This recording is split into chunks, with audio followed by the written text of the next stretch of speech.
Hi friends, welcome to mystery media. 2019ರಲ್ಲಿ ತೆರೆಕಂಡ cruel Peter ಎಂಬ ಹಾರರ್ ಮೂವಿಯನ್ನು ಈ ದಿನ ಎಕ್ಸ್ಪ್ಲೇನ್ ಮಾಡ್ತಾ ಇದ್ದೀನಿ. ವಿಡಿಯೋ ತುಂಬ ಥ್ರಿಲ್ಲಿಂಗ್ ಆಗಿರುತ್ತದೆ, ಸೊ ವಿಡಿಯೋನ ಕೊನೆವರೆಗೂ ನೋಡಿ. ಹಾಗೂ ನೀವಿನ್ನು ನಮ್ಮ ಮಿಸ್ಟ್ರಿ ಮೀಡಿಯಾ ಕನ್ನಡ ಚಾನಲನ್ನು ಸಬ್ಸ್ಕ್ರೈಬ್ ಮಾಡಿಕೊಂಡಿಲ್ಲವೆಂದಲ್ಲಿ ಈ ಕೂಡಲೇ ದಯವಿಟ್ಟು ಸಬ್ಸ್ಕ್ರೈಬ್ ಮಾಡಿಕೊಳ್ಳಿ. ಹಾಗೂ ಹೊಸ ವಿಡಿಯೋಗಳ ನೋಟಿಫಿಕೇಷನ್ಗಾಗಿ ಪಕ್ಕದಲ್ಲಿರುವ ಬೆಲ್ ಐಕನ್ನನ್ನು ಕ್ಲಿಕ್ ಮಾಡಿ.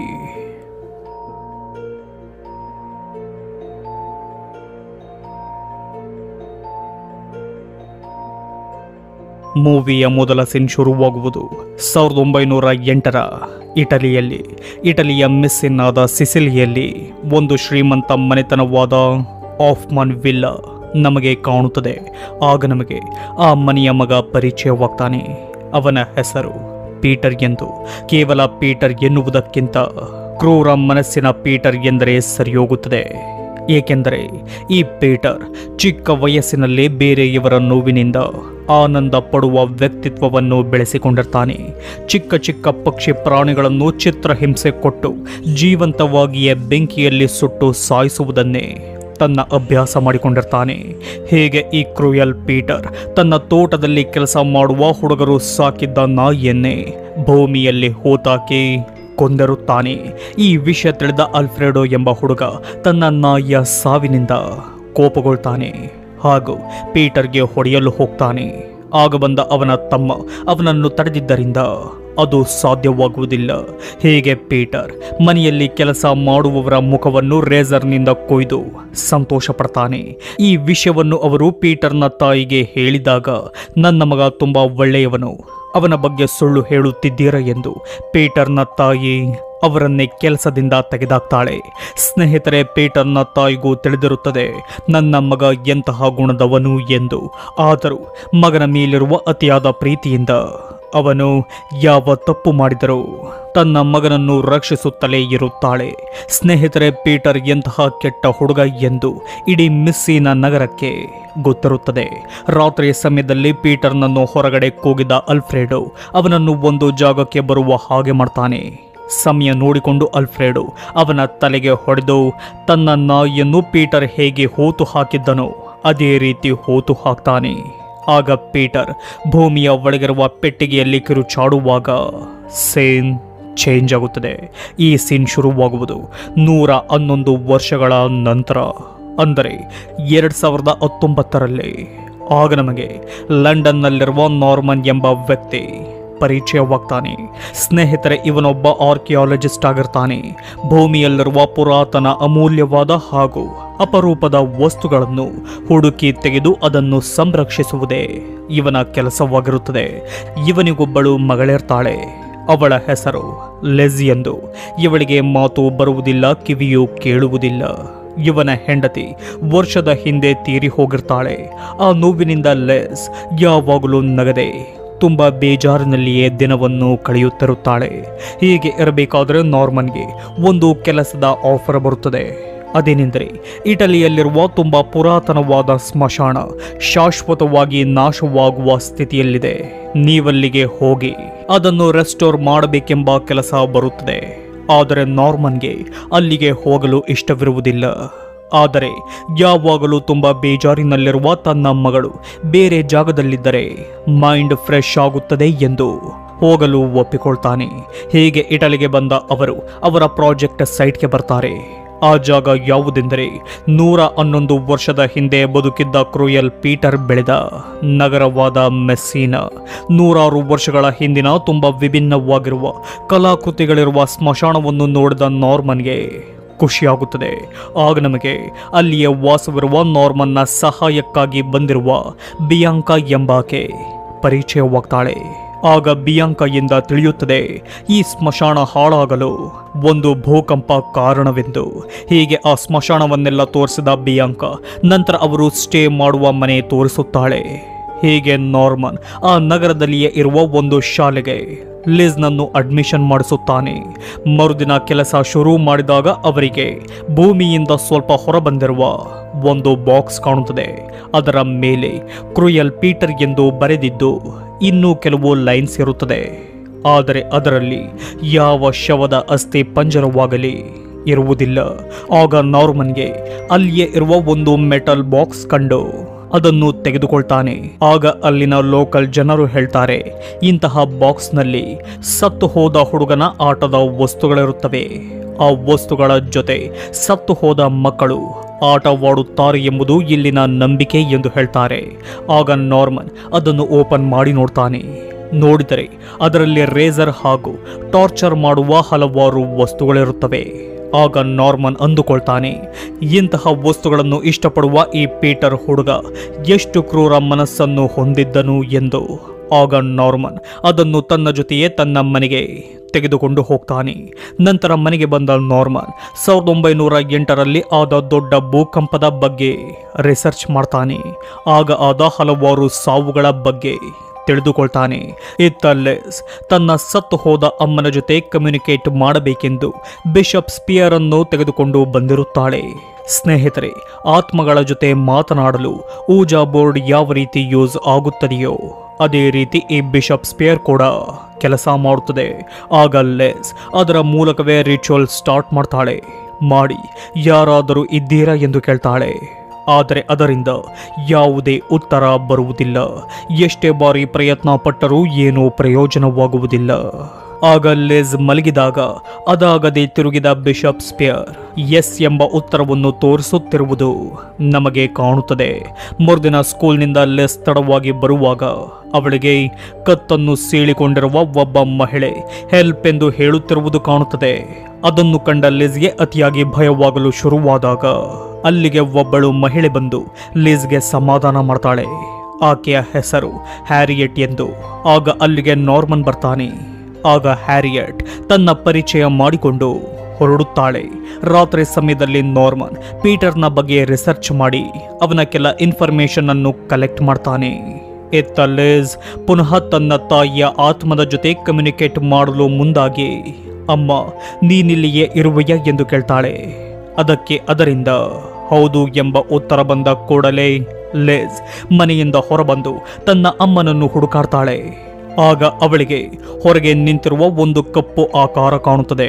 ಅದು ಕಾಡಿನ ಬಳಿಗೆ ಹೋದದ್ದು ಕಂಡು ಮಾತೆ ಆಡದ ಲೆಸ್ ವಿಚಿತ್ರವೆಂಬಂತೆ ಅಮ್ಮ ಎಂದು ಕಿರುಚಾಡ್ತಾಳೆ. ಮರುದಿನ ನಾರ್ಮನ್ ತಾನು ಪೀಟರ್ ಬಗ್ಗೆ ರಿಸರ್ಚ್ ಮಾಡಿದ್ದನ್ನೆಲ್ಲ ಬಿಯಾಂಕಾಗೆ ಹೀಗೆ ಹೇಳ್ತಾನೆ. ಬಿಯಾಂಕಾ, ಈ ಕ್ರೂಯಲ್ ಪೀಟರ್ 1908ರಲ್ಲಿ ಭೂಕಂಪವಾಗುವುದಕ್ಕಿಂತ 3 ದಿನದ ಹಿಂದೆಯೇ ಈ ಪೀಟರ್ ಕಣ್ಮರೆಯಾಗಿ ಹೋಗಿದ್ದ. ಇನ್ನೊಂದು ವಿಷಯವೇನೆಂದರೆ ಪೀಟರ್ನ ತಂದೆ ಭೂಕಂಪದಿಂದ ಸತ್ತಿಲ್ಲ. ಆತ ತನ್ನ ಕತ್ತನ್ನು ಕೊಯ್ದುಕೊಂಡು ಆತ್ಮಹತ್ಯೆ ಮಾಡಿಕೊಂಡಿದ್ದಾನೆ ಎಂದು ತಿಳಿದು ಬಂದಿದೆ ಎಂದು ಹೇಳ್ತಾನೆ. ಹೀಗೇಳುವಾಗ ನಾರ್ಮನ್ಗೆ ದೂರದಲ್ಲಿ ನಿಂತಿರುವ ವಿಚಿತ್ರ ಮಹಿಳೆ ಕಾಣ್ತಾಳೆ. ಹಾಗೆಯೇ ಆಕೆ ಮಾಯವಾಗಿ ಹೋಗ್ತಾಳೆ. ಇದನ್ನೆಲ್ಲ ನೋಡಿದ ನಮಗೆ ಈ ಜಾಗದಲ್ಲಿ ಏನೋ ನಡೆದಿದೆ ಎಂದು ಅನ್ನಿಸುತ್ತದೆ. ನಂತರ ಬಿಯಾಂಕಾ ತನ್ನ ಚಿಕ್ಕಮ್ಮನಾದ ಏಮಾ ಎನ್ನುವವರನ್ನು ನಾರ್ಮನ್ಗೆ ಪರಿಚಯ ಮಾಡಿಸ್ತಾಳೆ. ಇತ್ತ ಲೆಸ್ ಪುನಃ ತನ್ನ ತಾಯಿಯ ಜೊತೆ ಕಮ್ಯುನಿಕೇಟ್ ಮಾಡಲು ಮುಂದಾದಾಗ ಅವಳಿಗೆ ತಿಳಿಯುತ್ತದೆ, ನಾನು ಕಮ್ಯುನಿಕೇಟ್ ಮಾಡುತ್ತಿರುವುದು ನನ್ನ ತಾಯಿಯ ಆತ್ಮದ ಜೊತೆಯಲ್ಲ, ಬೇರೆ ಯಾವುದೋ ದುಷ್ಟ ಆತ್ಮದ ಜೊತೆ ಎಂದು ಗೊತ್ತಾಗುತ್ತದೆ. ಆಗ ಅವಳಿಗೆ ತನ್ನ ರೂಮ್ನಲ್ಲಿಯೇ ವಿಕಾರವಾದ ಆಕಾರವನ್ನು ಕಂಡು ಅತಿಯಾಗಿ ಹೆದರಿಕೊಳ್ತಾಳೆ. ಮರುದಿನ ಲೆಸ್ ರಾತ್ರಿಯಾದ ಘಟನೆಯನ್ನು ಸೈನ್ ಲ್ಯಾಂಗ್ವೇಜ್ನ ಮೂಲಕ ನಾರ್ಮನ್ಗೆ ಹೇಳ್ತಾಳೆ. ಆದರೆ ಆತ್ಮಗಳನ್ನು ನಂಬದ ನಾರ್ಮನ್ ಅವಳ ಮಾತಿಗೆ ಅಷ್ಟು ತಲೆ ಕೆಡಿಸಿಕೊಳ್ಳುವುದಿಲ್ಲ. ಹೀಗೆ ಅದೇ ಯೋಚನೆಯಲ್ಲಿ ಲೆಸ್ ಸ್ಕೂಲ್ಗೆ ಹೋಗ್ತಾಳೆ. ನಂತರ ಅಲ್ಲಿನ ವಾಶ್ರೂಮ್ಗೆ ಹೋದಾಗ ಅಸಾಧ್ಯವಾದ ಘಟನೆಗಳು ನಡೆಯುತ್ತವೆ. ಅದರಿಂದ ಲೆಸ್ ಅತಿಯಾಗಿ ಹೆದರುತ್ತಾಳೆ. ಆಗ ಲೆಸ್ನ ಕೈಗೆ ಆ ನೆಗೆಟಿವ್ ಎಂಟಿಟಿ ಗಾಯ ಮಾಡುತ್ತದೆ. ಆಗ ಲೆಸ್ ತುಂಬಾ ಭಯದಿಂದಲೇ ಅಲ್ಲಿಂದ ಹೊರಬರ್ತಾಳೆ. ಇತ್ತ ನಾರ್ಮನ್ನ ಆಫೀಸ್ನಲ್ಲಿ ಕಳ್ಳತನವಾಗುತ್ತದೆ. ಎಲ್ಲ ಇಂಪಾರ್ಟೆಂಟ್ ಫೈಲ್ಗಳೆಲ್ಲ ಎಲ್ಲೆಂದರಲ್ಲಿ ಬಿದ್ದಿರುತ್ತವೆ. ಆದರೆ ಬೆಲೆ ಬಾಳುವ ಯಾವ ವಸ್ತುಗಳು ಕಳ್ಳತನವಾಗದೆ ಕೇವಲ ಪೀಟರ್ನ ಟಾರ್ಚರ್ ವಸ್ತುಗಳಿದ್ದ ಮೆಟಲ್ ಬಾಕ್ಸ್ ಮಾತ್ರ ಕಳ್ಳತನವಾಗಿರುತ್ತದೆ. ರಾತ್ರಿ ಸಮಯದಲ್ಲಿ ಲೆಸ್ ಮೇಲೆ ಪೀಟರ್ನ ಆತ್ಮ ದಾಳಿ ಮಾಡುತ್ತದೆ. ಹೀಗೆ ನೋಡುತ್ತಿದ್ದಂತೆ ಲೆಸ್ನನ್ನು ಪೀಟರ್ನ ಪ್ರೇತಾತ್ಮ ತನ್ನ ವಶ ಮಾಡಿಕೊಂಡು ಅವಳ ದೇಹವನ್ನು ತನ್ನ ಹಿಡಿತಕ್ಕೆ ತೆಗೆದುಕೊಳ್ಳುತ್ತದೆ. ಆಗ ನಮಗೆ ತಿಳಿಯುತ್ತದೆ, ಲೆಸ್ ತನ್ನ ತಾಯಿ ಬರಲೆಂದು ಬಿಷಪ್ ಸ್ಪೇರ್ನಿಂದ ಕೂಗಿದಾಗ ಬಂದದ್ದು ಅವಳ ತಾಯಿಯ ಆತ್ಮವಲ್ಲ, ಕ್ರೂಯಲ್ ಪೀಟರ್ನ ಪ್ರೇತಾತ್ಮವೆಂದು. ಮರುದಿನ ಲಿಜ್ ಪೂರ್ತಿಯಾಗಿ ಬದಲಾಗಿರುವುದನ್ನು ನಾರ್ಮನ್ ಗಮನಿಸ್ತಾನೆ. ಅವಳ ನಡವಳಿಕೆ, ಕೋಪ ಭರಿಸುವಂತಹ ವರ್ತನೆಯನ್ನು ನೋಡಿದ ನಾರ್ಮನ್, ಚೆನ್ನಾಗಿಯೇ ಇದ್ದ ನನ್ನ ಮಗಳು ಈಗಾಗಲೂ ಏನು ಕಾರಣವೆಂದು ಯೋಚನೆ ಮಾಡ್ತಾನೆ. ನಂತರ ನಾರ್ಮನ್ ತನ್ನ ಕೆಲಸಕ್ಕೆಂದು ಆ ಸೆಮೆಟ್ರಿಗೆ ಬಂದಾಗ ಅವನಿಗೆ ಮುಂಚೆ ಕಂಡಿದ್ದ ಅದೇ ಮಹಿಳೆ ಕಾಣ್ತಾಳೆ. ಆಗ ನಾರ್ಮನ್ ಅವಳನ್ನು ಹಿಂಬಾಲಿಸಿಕೊಂಡು ತುಂಬಾ ದೂರ ಹೋಗ್ತಾನೆ. ಆಗ ಆ ಮಹಿಳೆ ಮಾಯವಾಗಿ ಹೋಗ್ತಾಳೆ. ಅವಳೆಲ್ಲಿ ಹೋದಳೆಂದು ಅವನಿಗೆ ಗೊತ್ತಾಗುವುದೇ ಇಲ್ಲ. ಆಗ ಅವನಿಗೆ ವಿಚಿತ್ರವೆಂಬಂತೆ ಕಳ್ಳತನವಾಗಿದ್ದ ಆ ಬಾಕ್ಸ್ ಕಾಣುತ್ತದೆ. ಆಗ ನಾರ್ಮನ್ ಅದನ್ನು ತೆಗೆದುಕೊಳ್ಳಲು ನೋಡಿದಾಗ ಯಾರೋ ಅವನ ಕೈಯನ್ನು ಹಿಡಿದು ಗಾಯ ಮಾಡ್ತಾರೆ. ಆಗ ನಮಗೆ ವಿಕಾರ ಮುಖದ ಪೀಟರ್ನ ಆತ್ಮ ಕಾಣುತ್ತದೆ. ಆಗ ನಾರ್ಮನ್ ಆ ಬಾಕ್ಸ್ ಅನ್ನು ತೆಗೆದುಕೊಂಡು ಬಂದಾಗ ಅವನ ಗಾಯವಾಗಿರುವ ಕೈ ನೋಡಿದ ಬಿಯಾಂಕಾ ಅವನ ಕೈಗೆ ಬ್ಯಾಂಡೇಜ್ ಅನ್ನು ಕಟ್ಟುತ್ತಾಳೆ. ಆಗ ನಾರ್ಮನ್ ಬಾಕ್ಸ್ ಅನ್ನು ಓಪನ್ ಮಾಡಿ ನೋಡಿದಾಗ ಈ ಹಿಂದೆ ಇರದ ಒಂದು ವಿಲ್ಲಾದ ಫೋಟೋವಿರುತ್ತದೆ. ಸ್ನೇಹಿತರೆ, ಈ ವಿಲ್ಲಾ ಪೀಟರ್ ಬೆಳೆದ ಆಫ್ಮನ್ ವಿಲ್ಲಾವೇ ಎಂದು ನಮಗೆ ತಿಳಿಯುತ್ತದೆ. ಮರುದಿನ ಸ್ಕೂಲ್ಗೆ ಹೋದ ಲಿಜ್ ತುಂಬಾ ಸಮಯವಾದರೂ ಮನೆಗೆ ಬರುವುದಿಲ್ಲ. ಆಗ ಗಾಬರಿಯಾದ ನಾರ್ಮನ್ ಅವಳನ್ನು ಹುಡುಕಿಕೊಂಡು ಹೋಗ್ತಾನೆ. ಎಷ್ಟೇ ಹುಡುಕಿದರೂ ಅವನಿಗೆ ಲಿಜ್ ಸಿಗುವುದಿಲ್ಲ. ತುಂಬಾ ಸಮಯದ ನಂತರ ಅವನಿಗೆ ಲಿಜ್ ಹ್ಯಾರಿಯೆಟ್ನ ಜೊತೆ ತುಂಬಾ ಸಂತೋಷದಲ್ಲಿರುವುದು ಕಂಡು ಆಶ್ಚರ್ಯ ಪಡ್ತಾನೆ. ಈ ಲಿಜ್ ಹ್ಯಾರಿಯೆಟ್ನಲ್ಲಿ ತನ್ನ ತಾಯಿಯನ್ನು ನೋಡುತ್ತಿರುತ್ತಾಳೆ. ನಂತರ ನಾರ್ಮನ್ ಲಿಜ್ನನ್ನು ತನ್ನ ಮನೆಗೆ ಕರೆದುಕೊಂಡು ಹೋಗ್ತಾನೆ. ಮರುದಿನ ನಾರ್ಮನ್ ಆ ಬಾಕ್ಸ್ನಲ್ಲಿ ಕಂಡ ವಿಲ್ಲಾವನ್ನು ಹುಡುಕಿಕೊಂಡು ಹೋಗ್ತಾನೆ. ತುಂಬಾ ಹುಡುಕಾಟದ ನಂತರ ಅವನಿಗೆ ಹಾಳಾಗಿರುವ ಆಫ್ಮನ್ ವಿಲ್ಲಾ ಕಾಣುತ್ತದೆ. ಆಗ ನಾರ್ಮನ್ ಅದರ ಒಳಗೋದಾಗ ಹಾಳಾಗಿರುವ ಭವ್ಯವಾಗಿದ್ದ ಆ ವಿಲ್ಲಾವನ್ನು ನೋಡಿ ಇನ್ನು ಮುಂದೆ ಹೋಗ್ತಾನೆ. ಆಗ ಅವನಿಗೆ ಈ ವಿಲ್ಲಾದ ಯಜಮಾನ ಹಾಗೂ ಅವನ ಮಗನಾದ ಪೀಟರ್ನ ಚಿತ್ರ ಕಾಣುತ್ತದೆ. ಹೀಗೆ ಆ ಜಾಗವನ್ನು ನೋಡುವಾಗ ಕತ್ತಲೆಯ ಜಾಗದಿಂದ ಯಾರೋ ಬರುತ್ತಿರುವುದನ್ನು ನೋಡಿದ ನಾರ್ಮನ್ ಅತಿಯಾಗಿ ಹೆದರಿ ಅಲ್ಲಿಂದ ಓಡಿ ಹೋಗ್ತಾನೆ. ಆಗ ಅವನ ಎದುರಿಗೆ ರೈಫಲ್ ಹಿಡಿದು ಒಬ್ಬ ವ್ಯಕ್ತಿ ನಿಂತಿರ್ತಾನೆ. ಆಗ ನಾರ್ಮನ್ ಯಾರು, ಅವನ ಕೆಲಸ ಏನು ಎಂದು ತಿಳಿದುಕೊಂಡ ಆ ವ್ಯಕ್ತಿ ನಾರ್ಮನ್ ಜೊತೆ ತುಂಬಾ ಚೆನ್ನಾಗಿ ಮಾತನಾಡ್ತಾನೆ ಹಾಗೂ ತನಗೆ ತಿಳಿದಿರುವ ಆಫ್ಮನ್ ವಿಲ್ಲಾದ ಬಗ್ಗೆ ವಿವರವಾಗಿ ನಾರ್ಮನ್ಗೆ ಹೇಗೆ ಹೇಳ್ತಾನೆ. 100 ವರ್ಷಗಳ ಹಿಂದೆ ಈ ವಿಲ್ಲಾದಲ್ಲಿ ಒಂದು ಶ್ರೀಮಂತ ಕುಟುಂಬ ವಾಸವಿತ್ತು. ಆ ಮನೆಯ ಮಗನ ಹೆಸರು ಪೀಟರ್ ಎಂದು. ಈತ ಸೈಕೋ ವ್ಯಕ್ತಿತ್ವವನ್ನು ಹೊಂದಿದ್ದ. ಬೇರೊಬ್ಬರ ಸಾವು ನೋವನ್ನು ನೋಡಿ ಆನಂದ ಪಡುತ್ತಿದ್ದ. ಹೀಗೆ ಪೀಟರ್ ತನ್ನ ಸಾವಿನ ಆನಂದಕ್ಕಾಗಿ ತನ್ನ ತಂದೆಯ ಕತ್ತು ಸೀಳಿ ಕೊಂದು ಹಾಕಿದ. ಮಗ ಯಾವ ತಪ್ಪು ಮಾಡಿದರೂ ರಕ್ಷಿಸುತ್ತಿದ್ದ ಅವನ ತಾಯಿ ಈ ತಪ್ಪಿನಿಂದ ಕೂಡ ಪೀಟರ್ನನ್ನು ರಕ್ಷಿಸಿದಳು. ತನ್ನ ಗಂಡ ತಾನೇ ಕತ್ತನ್ನು ಕೊಯ್ದುಕೊಂಡು ಆತ್ಮಹತ್ಯೆ ಮಾಡಿಕೊಂಡ ಎಂದು ಹೇಳಿದಳು. ಆದರೆ ಇಡೀ ನಗರಕ್ಕೆ ಗೊತ್ತಿತ್ತು ಪೀಟರೇ ತನ್ನ ತಂದೆಯನ್ನು ಕೊಂದಿರುವುದು ಎಂದು. ಪೀಟರ್ ಮಾಡುತ್ತಿದ್ದ ದುಷ್ಕೃತ್ಯಗಳನ್ನು ನೋಡುತ್ತಿದ್ದ ನನ್ನ ದೊಡ್ಡಪ್ಪ, ಅಂದರೆ ನನ್ನ ತಂದೆಯ ಅಣ್ಣನಾದ ಅಲ್ಫ್ರೆಡೋ, ಅವನನ್ನು ಹೊಡೆದು ಒಂದು ಕಡೆ ಹೂತಾಕಿದರು. ಆಗ ನನ್ನ ತಂದೆ ಅವನನ್ನು ಎಲ್ಲಿ ಹೂತಾಕಿದೆ ಎಂದು ಎಷ್ಟೇ ಕೇಳಿದರೂ ಅಲ್ಫ್ರೆಡೋ ಹೇಳಲಿಲ್ಲವಂತೆ. ಹೀಗೆ ಹೂತಾಕಿದ 3 ದಿನದ ನಂತರ ದೊಡ್ಡ ಭೂಕಂಪವಾಯಿತು. ಅದರಿಂದ ನನ್ನ ದೊಡ್ಡಪ್ಪ ಅಲ್ಫ್ರೆಡೋ ಸೇರಿ ಹಲವಾರು ಈ ನಗರದ ಜನ ಸತ್ತು ಹೋದರು. ನನ್ನ ತಂದೆ ಬದುಕುಳಿದರು. ಆದ್ದರಿಂದ ಪೀಟರ್ನ ಶವ ಎಲ್ಲಿದೆ ಎಂದು ಯಾರಿಗೂ ಕೂಡ ತಿಳಿಯದೇ ಹೋಯಿತು. ಭೂಕಂಪದ ದಿನದಲ್ಲಿ ಬೇರೆ ಊರಿಗೆ ಹೋಗಿದ್ದ ಪೀಟರ್ನ ತಾಯಿ ಹಾಗೂ ಮನೆ ಕೆಲಸದಾಕೆ ಮರಳಿ ವಿಲ್ಲಾಗೆ ಬಂದರು. ನನ್ನ ಮಗ ಸತ್ತಿದ್ದಾನ ಅಥವಾ ಬದುಕಿದ್ದಾನೆ ಎಂದು ತಿಳಿಯಬೇಕೆಂದು ಪೀಟರ್ನ ತಾಯಿ ತನ್ನ ಮನೆ ಕೆಲಸದಾಕೆ ಮೇಲೆ ಒಂದು ರಿಚುವಲ್ ಮಾಡ್ತಾಳೆ. ಏಕೆಂದರೆ ಪೀಟರ್ನ ತಾಯಿ ನಾರ್ಮಲ್ ಮಹಿಳೆಯಾಗಿರಲಿಲ್ಲ. ಆಕೆ ಒಬ್ಬಳು ವಿಚ್, ಅಂದರೆ ಮಾಟಗಾತಿಯಾಗಿದ್ದಳು.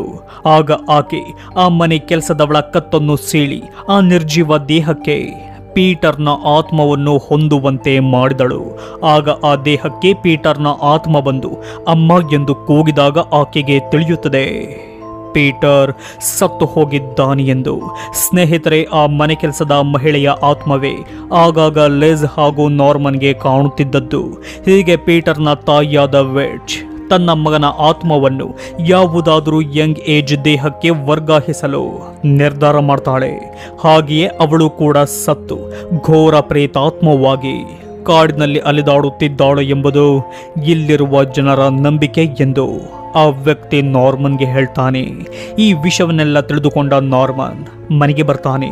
ತುಂಬ ವಿಚಿತ್ರವಾಗಿ ಊಟ ಮಾಡುತ್ತಿರುವ ತನ್ನ ಮಗಳನ್ನು ನೋಡಿ ನನ್ನ ಮಗಳೇಕೆ ಈ ನಡುವೆ ಈಗ ಆಡುತ್ತಿದ್ದಾಳೆ ಎಂದು ಚಿಂತೆ ಮಾಡ್ತಾನೆ. ನಂತರ ಮನೆಗೆ ಬಿಯಾಂಕಾನನ್ನು ಕರೆದು ನಾವು ಲಂಡನ್ಗೆ ಹೋಗುತ್ತಿದ್ದೇವೆ, ಈ ಜಾಗದಲ್ಲಿ ಲಿಸ್ ತುಂಬ ವಿಚಿತ್ರವಾಗಾಡುತ್ತಿದ್ದಾಳೆ ಎಂದು ಹೇಳ್ತಾನೆ. ಆಗ ಬಿಯಾಂಕಾಗೆ ಅಲ್ಲಿಯೇ ಇರುವ ಬಿಷಪ್ ಸ್ಪಿಯರ್ ಕಾಣುತ್ತದೆ. ಆಗ ಗಾಬರಿಯಾದ ಬಿಯಾಂಕಾ ಈ ಅಪಾಯಕಾರಿ ವಸ್ತು ಈ ಮನೆಗೆ ಹೇಗೆ ಬಂದಿತು ಎಂದು ಕೇಳ್ತಾಳೆ.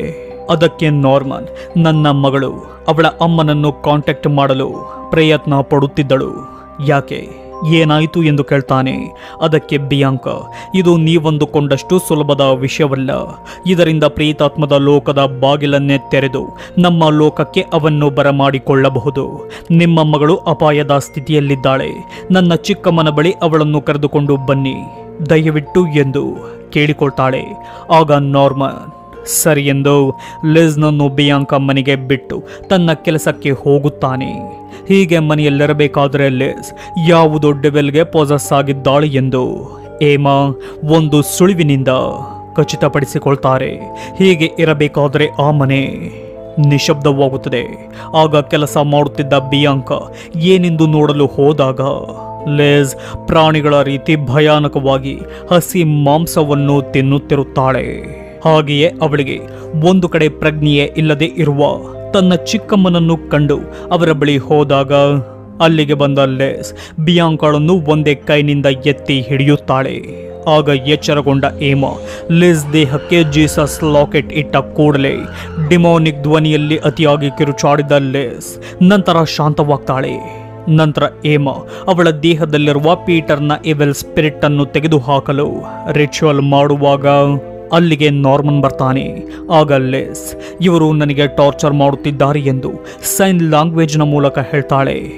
ಆಗ ಅವರಿಗೆ ಬೈದ ನಾರ್ಮನ್ ನಾನು ನಾಳೆಯೇ ಲಂಡನ್ಗೆ ಹೋಗುತ್ತಿರುವೆ ಎಂದು ಲಿಸ್ನನ್ನು ಕರೆದುಕೊಂಡು ಹೋಗಲು ನೋಡಿದಾಗ ಬಿಯಾಂಕಾ ಅವನನ್ನು ತಡೆಯುತ್ತಾಳೆ. ನಾರ್ಮನ್ ಲಿಸ್ ಇವಿಲ್ನ ವಶವಾಗಿದ್ದಾಳೆ, ನನ್ನ ಚಿಕ್ಕಮ್ಮ ಅವಳನ್ನು ಗುಣ ಮಾಡುತ್ತಾಳೆ, ನನ್ನನ್ನು ನಂಬಿ ದಯವಿಟ್ಟು ಅವಳನ್ನು ಕರೆದುಕೊಂಡು ಹೋಗಬೇಡಿ ಎಂದು ಹೇಳುತ್ತಾಳೆ. ಆದರೆ ಅವಳ ಮಾತು ಕೇಳದ ನಾರ್ಮನ್ ಅಲ್ಲಿಂದ ಲಿಸ್ನನ್ನು ಕರೆದುಕೊಂಡು ಹೊರಟು ಹೋಗ್ತಾನೆ. ನಂತರ ಮನೆಗೆ ಬಂದಾಗ ನಾಳೆಯೇ ನಾವಿಲ್ಲಿಂದ ಹೋಗೋಣವೆಂದ ನಾರ್ಮನ್ ಲಿಸ್ನನ್ನು ಮಲಗಿಸಿ ಹೊರಡುತ್ತಾನೆ. ಆಗ ಲಿಸ್ಗೆ ಹೊರಗಡೆ ನಿಂತಿರುವ ಪೀಟರ್ನ ತಾಯಿಯ ಪ್ರೇತಾತ್ಮ ಕಾಣುತ್ತದೆ. ಇತ್ತ ನಾರ್ಮನ್ಗೆ ಲಿಸ್ನ ಕಿರುಚಾಟ ಕೇಳಿ ಏನಾಯಿತೆಂದು ಅವಳ ರೂಮ್ನ ಬಳಿ ಹೋಗ್ತಾನೆ.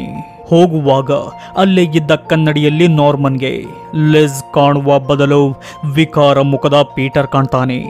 ಆಗ ಗಾಬರಿಯಾದ ನಾರ್ಮನ್ ಅವಳ ಬಳಿ ಬಂದಾಗ ಬಾಲ್ಕನಿಯಿಂದ ಕೆಳಗೆ ಬೀಳಲು ಲಿಸ್ ಸಿದ್ಧವಾಗಿರ್ತಾಳೆ. ಆಗ ನಾರ್ಮನ್ ಲಿಸ್ ಬೇಡವೆಂದಾಗ ನಾನು ಲಿಸ್ ಅಲ್ಲ ಪೀಟರ್ ಎಂದ ಆಕೆ ಕೆಳಗೆ ಬಿದ್ದು ಹೋಗ್ತಾಳೆ. ನಂತರ ಕಾಡಿನ ಬಳಿ ಹೋಗುತ್ತಿರುವ ಲಿಸ್ನನ್ನು ನೋಡಿದ ನಾರ್ಮನ್ ಅವಳ ಹಿಂದೆಯೇ ಓಡಿ ಹೋಗ್ತಾನೆ. ಹೀಗೆ ತುಂಬ ದೂರ ಹೋದ ನಾರ್ಮನ್ಗೆ ಲಿಸ್ ಕಾಣ್ತಾಳೆ. ಆದರೆ ಅಲ್ಲಿಯೇ ಇದ್ದ ಪೀಟರ್ನ ತಾಯಿಯ ಇವೆಲ್ ನಾರ್ಮನ್ಗೆ ಹರ್ಟ್ ಮಾಡಿ ಲಿಸ್ನನ್ನು ಕರೆದುಕೊಂಡು ಹೊರಟು ಹೋಗುತ್ತದೆ.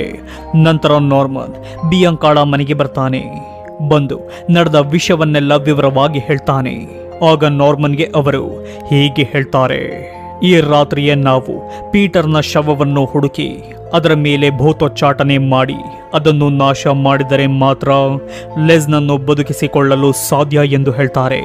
ಆಗ ನಾರ್ಮನ್ ಯಾರಿಗೂ ಕೂಡ ಪೀಟರ್ನ ಶವ ಎಲ್ಲಿದೆ ಎಂದು ಗೊತ್ತಿಲ್ಲ, ನಾವೇಗೆ ಹುಡುಕಲು ಸಾಧ್ಯ ಎಂದು ಕೇಳಿದಾಗ ಏಮಾ ಆ ಬಿಷಪ್ ಸ್ಪೇರ್ ಕೊಟ್ಟು ಪೀಟರ್ನನ್ನು ಸಾಯಿಸಿದ ಅಲ್ಫ್ರೆಡೋಗೆ ತಿಳಿದಿದೆ ಪೀಟರ್ನ ಶವ ಎಲ್ಲಿದೆ ಎಂದು. ಹಾಗಾಗಿ ಅವನ ಆತ್ಮವನ್ನೇ ನೀನು ಕಾಂಟ್ಯಾಕ್ಟ್ ಮಾಡಿ ಪೀಟರ್ನ ಶವ ಎಲ್ಲಿದೆ ಎಂದು ತಿಳಿದುಕೋ ಎಂದು ಹೇಳ್ತಾರೆ. ಆಗ ನಾರ್ಮನ್ ತನ್ನ ಮಗಳಿಗಾಗಿ ಅಲ್ಫ್ರೆಡೋ ಆತ್ಮದ ಜೊತೆ ಕಮ್ಯುನಿಕೇಟ್ ಮಾಡಲು ಕೋರುತ್ತಾನೆ. ಸತತ ಪ್ರಯತ್ನಗಳ ನಂತರ ಅಲ್ಫ್ರೆಡೋ ಆತ್ಮ ನಾರ್ಮನ್ಗೆ ಪೀಟರ್ನ ಶವ ಎಲ್ಲಿದೆ ಎಂದು ಒಂದು ವಿಷನ್ ಅನ್ನು ತೋರಿಸುತ್ತದೆ. ಆ ವಿಷನ್ನಿಂದ ನಾರ್ಮನ್ಗೆ ಪೀಟರ್ ಶವ ಆಫ್ಮನ್ ವಿಲ್ಲಾದ ವಾಟರ್ ಟ್ಯಾಂಕ್ ಬಳಿ ಇದೆ ಎಂದು ತಿಳಿಯುತ್ತದೆ.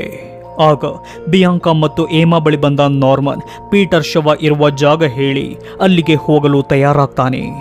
ಆಗ ಆ ಮನೆಯ ಡೋರನ್ನು ಯಾರೋ ನಾಕ್ ಮಾಡ್ತಾರೆ. ಯಾರೆಂದು ನೋಡಿದಾಗ ಅದು ಹ್ಯಾರಿಯೆಟ್ ಆಗಿರ್ತಾಳೆ.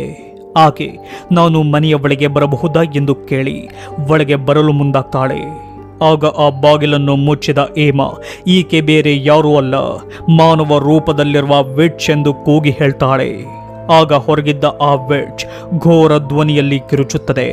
ಆಗ ಏಮಾ ತನ್ನ ಮಂತ್ರ ಶಕ್ತಿಯಿಂದ ಆ ವಿಟ್ಚ್ ಮನೆಯ ಒಳಗೆ ಬರದಂತೆ ದಿಗ್ಬಂಧನ ಹಾಕ್ತಾಳೆ. ಆಗ ಏಮಾ ನಾರ್ಮನ್ ಮತ್ತು ಬಿಯಾಂಕಾಗೆ ಹೀಗೆ ಹೇಳ್ತಾರೆ, ನಾನು ಈ ವಿಟ್ಚ್ ಅನ್ನು ನೋಡಿಕೊಳ್ಳುವೆ, ನೀವಿಬ್ಬರು ಹೋಗಿ ಪೀಟರ್ನ ಶವವನ್ನು ಹುಡುಕಿ ಅದನ್ನು ನಾಶ ಮಾಡಿ ಮುಂದೆ ಬದುಕಿ ಬಾಳುವ ಲೆಸ್ ಪ್ರಾಣವನ್ನು ಕಾಪಾಡಿ ಎಂದು ಬಲವಂತವಾಗಿ ಅವರನ್ನು ಹಿಂದಿನ ಬಾಗಿಲಿನಿಂದ ಕಳಿಸಿಬಿಡ್ತಾರೆ. ಅವರ ಹಿಂದೆ ಆ ವಿಟ್ಚ್ ಹೋಗಬಾರದೆಂದು ಏಮಾ ವಿಟ್ಚ್ನ ಪ್ರೇತಾತ್ಮವನ್ನು ತನ್ನ ಮನೆಗೆ ಬರಲು ಇನ್ವೈಟ್ ಮಾಡ್ತಾರೆ. ಆಗ ಬಂದ ವಿಟ್ಚ್ ಏಮಾಳನ್ನು ಹಿಡಿದು ಅವಳ ತಲೆ ಕತ್ತರಿಸಿ ಕೊಂದು ಹಾಕ್ತಾಳೆ. ಅದನ್ನು ದೂರದಿಂದ ನೋಡಿದ ಬಿಯಾಂಕಾ ಅತಿಯಾಗಿ ಅಳುತ್ತಾಳೆ. ಹೀಗೆ ಅವರಿಬ್ಬರು ಆಫ್ಮನ್ ವಿಲ್ಲಾದ ಬಳಿ ಬಂದು ವಿಷನ್ನಲ್ಲಿ ನೋಡಿದ ಆ ವಾಟರ್ ಟ್ಯಾಂಕ್ನ ಬಳಿ ಹೋಗ್ತಾರೆ. ನಂತರ ಪೀಟರ್ನ ಶವವನ್ನು ಹುಡುಕಿದಾಗ ಅವರಿಗೆ ಕೊಳೆತು ಅಸ್ಥಿ ಪಂಜರವಾಗಿರುವ ಪೀಟರ್ನ ಶವ ಸಿಗುತ್ತದೆ. ಆಗ ಬಿಯಾಂಕಾ ತನ್ನ ಚಿಕ್ಕಮ್ಮ ಹೇಳಿರುವ ಹಾಗೆ ಆ ಶವದ ಮೇಲೆ ಹೋಲಿ ವಾಟರ್ ಹಾಕುತ್ತಾ ಎಕ್ಸೋರ್ಸಿಸಮ್ ಅಂದರೆ ಭೂತ ಚಾಟನೆ ಮಾಡ್ತಾಳೆ. ಇಲ್ಲಿ ಎಕ್ಸೋರ್ಸಿಸಮ್ ಮಾಡುತ್ತಿದ್ದರೆ ವಿಲ್ಲಾದಲ್ಲಿದ್ದ ಲೆಸ್ ದೇಹ ರಿಯಾಕ್ಟ್ ಮಾಡುತ್ತಿರುತ್ತದೆ. ಇತ್ತ ಅವರು ಮಾಡುತ್ತಿದ್ದ ಎಕ್ಸೋರ್ಸಿಸಮ್ ಅನ್ನು ತಡೆಯಲು ವಿಟ್ಚ್ ಹಲವಾರು ಪ್ರೇತಾತ್ಮಗಳನ್ನು ಕಳಿಸಿ ಅವರ ಮೇಲೆ ದಾಳಿ ಮಾಡಿಸುತ್ತದೆ. ಆದರೂ ಬಿಯಾಂಕಾ ಭೂತ ಚಾಟನೆಯನ್ನು ನಿಲ್ಲಿಸದೇ ಇದ್ದಾಗ ತಾನೇ ಬಂದ ವಿಟ್ಚ್ ಅವರನ್ನು ಸಾಯಿಸಲು ತುಂಬಾ ಪ್ರಯತ್ನ ಪಡುತ್ತದೆ. ಇನ್ನೇನು ವಿಟ್ಚ್ ಅವರನ್ನು ಸಾಯಿಸಬೇಕೆಂದಾಗ ಬಿಯಾಂಕಾ ಭೂತೋಚ್ಚಾಟನೆಯನ್ನು ಕಂಪ್ಲೀಟ್ ಮಾಡಿ ಪೀಟರ್ನ ಶವವನ್ನು ನಾಶ ಮಾಡ್ತಾಳೆ. ಅದರಿಂದ ವಿಟ್ಚ್ನ ಪ್ರೇತಾತ್ಮವೂ ಕೂಡ ಮಾಯವಾಗಿ ಹೋಗುತ್ತದೆ. ಆಗ ಬಿಯಾಂಕಾ ಮತ್ತು ನಾರ್ಮನ್ ವಿಲ್ಲಾದ ಒಳಗೆ ಹೋಗಿ ಲೆಸ್ನ ಬಳಿ ಹೋಗ್ತಾರೆ. ಆಗ ಲೆಸ್ನನ್ನು ನಾರ್ಮನ್ ಎದ್ದೇಳಿಸಿದಾಗ ಎಚ್ಚರವಾದ ಲೆಸ್ ನಾರ್ಮಲ್ ಆಗಿರುವುದು ನೋಡಿ ಅವರಿಬ್ಬರು ತುಂಬಾ ಸಂತೋಷ ಪಡ್ತಾರೆ. ಆಗ ಸೀನ್ ಚೇಂಜ್ ಆಗುತ್ತದೆ. ಈ ಸೀನ್ ಶುರುವಾಗುವುದು 2 ತಿಂಗಳ ನಂತರ. ಎಲ್ಲವೂ ಸರಿ ಹೋಯಿತು ಎಂದುಕೊಂಡ ನಾರ್ಮನ್ ಲಂಡನ್ಗೆ ಹೋಗದೆ ತನ್ನ ಕೆಲಸವನ್ನು ಕಂಪ್ಲೀಟ್ ಮಾಡಲು ಇಲ್ಲಿಯೇ ಉಳಿದುಕೊಂಡಿರ್ತಾನೆ. ಲೆಸ್ ಸಹ ಇಲ್ಲಿಯೇ ಇರುತ್ತಾಳೆ. ಹೀಗೆ ಲೆಸ್ ಶಾಲೆಯಲ್ಲಿರುವಾಗ ತುಂಬ ವಿಚಿತ್ರವಾದ ಅನುಭವವಾಗುತ್ತದೆ. ಯಾರು ನನ್ನನ್ನು ಕೂಗುತ್ತಿದ್ದಾರೆ ಎಂದು ಅವಳಿಗೆ ಅನ್ನಿಸಲು ಶುರುವಾಗುತ್ತದೆ. ಹೀಗೆ ಲೆಸ್ ನೋಡುತ್ತಿದ್ದಂತೆ 2ನೇ ಬಾರಿ ಪೀಟರ್ ಆತ್ಮಕ್ಕೆ ಪೊಸೆಸ್ ಆಗ್ತಾಳೆ. ಸ್ನೇಹಿತರೆ, ಬಿಯಾಂಕಾ ಕೇವಲ ಪೀಟರ್ನ ಶವವನ್ನು ನಾಶ ಮಾಡಿದಳು ಹೊರತು ಪೀಟರ್ನ ಆತ್ಮವನ್ನಲ್ಲ. ಯಾವಾಗ ಲೆಸ್ ಪೀಟರ್ನ ತೊಂದರೆಯಿಂದ ಹೊರಬಂದಳು ಆಗಲೇ ನಾರ್ಮನ್ ಅವಳನ್ನು ಕರೆದುಕೊಂಡು ಈ ಜಾಗದಿಂದ ಹೋಗಬೇಕಿತ್ತು. ಅವನು ಎಲ್ಲವೂ ಸರಿ ಹೋಯಿತು ಎಂದುಕೊಂಡು ಇಲ್ಲಿಯೇ ಉಳಿದಿದ್ದರಿಂದ ಲೆಸ್ ಪುನಃ ಅದೇ ತೊಂದರೆಗೆ ಸಿಲುಕುತ್ತಾಳೆ. ಅಲ್ಲಿಗೆ ಕ್ರೂಯಲ್ ಪೀಟರ್ ಮೂವಿ ಎಂಡ್ ಆಗುತ್ತದೆ.